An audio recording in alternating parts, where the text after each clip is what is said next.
Madam అదేంటి కూడా Nirmal and Bhainsa లో కొత్త ట్రాఫిక్ పోలీస్ స్టేషన్స్ కోసం ప్రపోజల్స్ పెట్టాము. అలాగే విమెన్ పోలీస్ స్టేషన్స్ కోసం కూడా ప్రపోజల్స్ పెట్టాము. ఇవి తర్వాత మనం ఇంకొకటి వాటకెచ్చే ప్రౌడ్లీ బాసర అమ్మవారి టెంపుల్లో జరిగిన ఈ థెఫ్ట్ ఏదైతే ఉందో అది కూడా చాలా ఇమీడియట్గా వితిన్ 24 అవర్స్లో మేము డిటెక్ట్ చేయడం జరిగింది. ఆ కేసులో అక్యూజ్ని అరెస్ట్ చేసాము, రికవరీ కూడా చేసాము.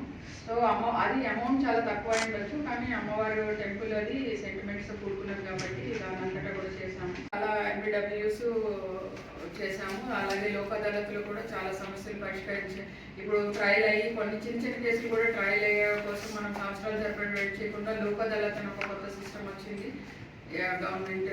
బాసరా పరిధిలో ఒక డెడ్ బాడీ మొత్తం కాలిపోయి అసలు ఐడెంటిటీ తెలియలేకుండా ఉన్న ఒక డెడ్ బాడీని చాలా చక్కగా చేశారు. అది ముదోల్ ఇన్స్పెక్టర్ని నేను అభినందిస్తున్నా. దాన్ని అసలు వదలకుండా అసలు ఐడెంటిటీ అనేది లేనప్పుడు దాన్ని ఐడెంటిటీ ఎస్టాబ్లిష్ చేసి తర్వాత ఎవరెవరు దీన్ని మర్డర్ చేశారన్నది కూడా ఆ కేసు మామూలుగా అయితే అది గుర్తు తెలియని కేసు 174లో వెళ్ళిపోతుంది, కానీ అది 302 చేసి దాన్ని డిటెక్ట్ చేసినందుకు ముదోల్ ఇన్స్పెక్టర్ని కూడా నేను అభినందిస్తున్నాను.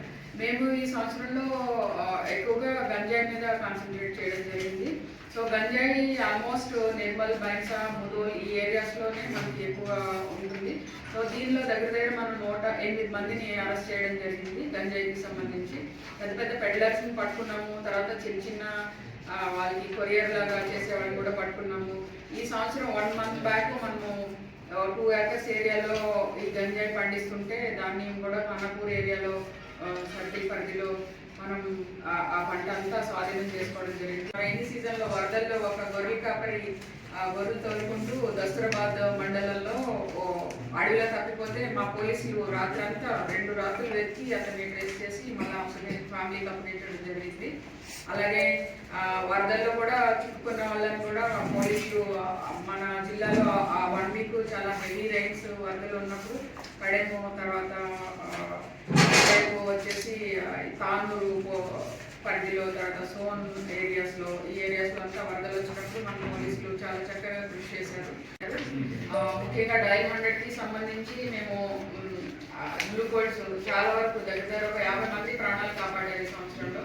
ఏదైనా సూసైడ్ కాల్ వచ్చిన వెంటనే లొకేషన్ తీసుకోవడము, అటెండ్ చేయడము, వాళ్ళు వెళ్ళి రక్షించడము, తర్వాత వాళ్ళకి కౌన్సిలింగ్ చేయడము, ఇట్లాగా. అంటే మేమేమనుకుంటామంటే ఆస్తి కంటే కూడా ప్రాణాలు చాలా ముఖ్యం. ఇమీడియట్గా ప్రాణాలు రక్షించేది అనేది ఆస్తి అంటే ఎప్పుడైనా సంపాదించుకోవచ్చు, ప్రాణాలు మళ్ళీ మళ్ళీ సంపాదించుకోలేము. కాబట్టి ఈ సంవత్సరం ఆత్మహత్యల నివారణ కోసం లేదా ఏ రకమైన అలజడి లేకుండా ఉండడం కోసం పోలీసు డిపార్ట్మెంట్ తరఫున నేను బాసర ట్రిపుల్ ఐటీని దత్తత తీసుకున్నాక ఎవ్రీ వీక్ పోయి వాళ్ళ పిల్లలతో గడిపి వాళ్ళ సమస్యలు నెమ్మదిగా వీసీ గారి దృష్టికి తీసుకొచ్చి వాళ్ళు ఇప్పుడు చాలా ప్రశాంతంగా హ్యాపీగా ఉన్నారు. అక్కడ కూడా